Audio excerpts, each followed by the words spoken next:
Good morning. Good afternoon for those of you on the west or the east coast, I should say. I'm here in California, so it's still morning. We have about an hour left. My name is Susan Johnson. I am a nutritional therapy practitioner. I'm a presidential diamond with doTERRA essential oils, and I'm also the founder of the Kick Cancer movement.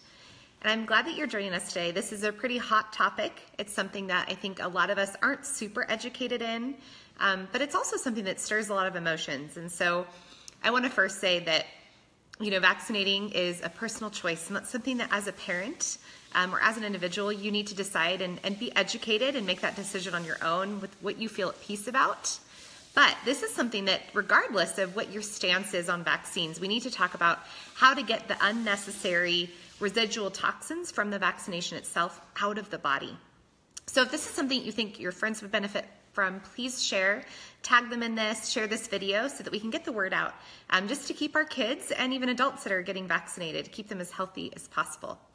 So I did a blog post. I linked it in the title to this video, so you can easily go find the post with all the details on the protocol that I put together to help you to help you detox before and after a vaccine. So before is important as well. The reason for that is when we are going to put some toxins, put something in our body that isn't necessary, then we need to make sure that our liver and our kidneys are functioning well, that they're cleared out to be able to properly flush those toxins out. So a lot of times, being in the cancer world, I walked my son through 3.5 years of conventional cancer treatment for leukemia. And one thing that we recognized was a lot of the kids and a lot of the adults that walk through cancer, they get really sick from the chemotherapy. They're getting really nauseous. They're feeling really dizzy, all of those side effects. It's because their liver and kidneys are so congested and full of toxins from the medication, from the dead tumor waste, just from environmental toxins that we're exposed to, maybe from our diet. And so you take an already congested liver and kidney and you pump it full of more medications or more toxins, and you're going to feel awful because it's getting congested in there. Your gallbladder is getting congested with bile, and that's going to ultimately make you feel nauseous. So that's why it's important to look at detoxing before and after a vaccination. So one thing that I recommend doing is to start, always drink half of your body weight in ounces of water daily. Now it sounds simple, right? You're kind of like, well, duh, we know we need to hydrate. That is key. You need to be drinking water so you're constantly flushing water through your body to help flush toxins out of your detox organs. You also need to get moving every day. You need to be, I always talk about rebounding, get a trampoline and rebound up and down, bouncing up and down. Your kids, it's so easy for them to do, to get on a little trampoline, bounce up and down. What that's going to do is it's going to stimulate the lymphatic tissue in your body, which is your blood's detox system. It's going to stimulate it to pump and push toxins through your blood so that, again, you're clearing your liver and kidneys.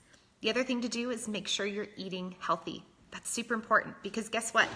Processed foods are added toxins in our body. Our body doesn't recognize junk food or processed foods or low-fat foods as food. And so when it's not recognized as food, which you can just assume that if it's not a whole food, it's not going to be recognized as food, and so your body's going to treat it as a toxin. So again, one more thing, congesting your liver and kidneys. Okay, so cleaning up your diet is really, really important. You can go to SusanJohnson.com and find all kinds of information and tips on healthy diet. Even on this Facebook page, you see I post a lot of recipes and a lot of tips on a healthy diet as well. So we're talking about what to do before the vaccine. We're going to drink lots of water. We're going to be moving, so we're stimulating our lymphatic system to detox, to get prepared, and then ultimately we're cleaning up our diet, right? Then once you get the vaccinations, of course, following that same day you come home, your child comes home after the vaccination, that's when you want to start the detox protocol. So if you go to my website, you're going to find a blog post that I did. Again, you can click on the link in this in the title to the Keeping It Real series, and that'll take you right to my blog post where I talk about what toxins are in vaccines, but then I talk about what to do to detox after a vaccine, and I give you a whole protocol using essential oil where we left off. Okay, perfect. Sorry about that, you guys. So I hope that this is effective, and I'm keeping these little segments short and sweet because I know that if you're like me, we are distracted all day long by a million things, right? And you don't have 20 minutes to sit down and hear me talk. But that's why I'm using other avenues like my blog. On Instagram, you can find me at Season Johnson. And then a weekly series, Keeping It Real. I want to talk about topics that are important, maybe controversial, but ultimately that are going to help you live the healthiest, most vibrant life. So again, regardless of your stance on vaccinating, it is important that whether you vaccinate or not, that we are addressing the importance of detoxifying our bodies before and after a vaccine to flush those toxins out so that the benefits of the vaccination can actually work in your body without suffering the consequences of the toxins that are in there. I hope this was helpful. Please read the blog post, share this video. I want to get the information out there. I want your friends and your family and all the little ones that you know to be healthy with or without a vaccine. Hope you guys have a wonderful day, and we will see you next week.